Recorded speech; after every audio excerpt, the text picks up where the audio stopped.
Hello everyone, easy and tasty రెసిపీతో వచ్చేసాను. Ingredients చూసేద్దాం. పుట్నాల పప్పు, బాదాం, కాజు అండ్ తగినంత బెల్లం. ఈ 3 వాటితో ఈజీగా అండ్ టేస్టీగా ఒక రెసిపీ చేసేద్దాం.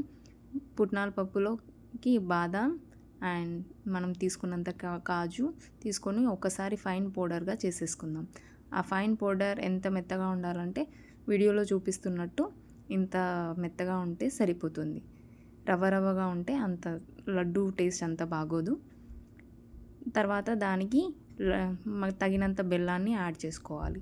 అంటే ఇన్ కేస్ మీకు కొంచెం తక్కువ స్వీట్ కావాలి అయితే కొంచెం తక్కువగా యాడ్ చేసుకోండి. నేనైతే పుట్నాల పప్పు ఎంత తీసుకున్నానో అంత బెల్లం యాడ్ చేసుకున్నాను.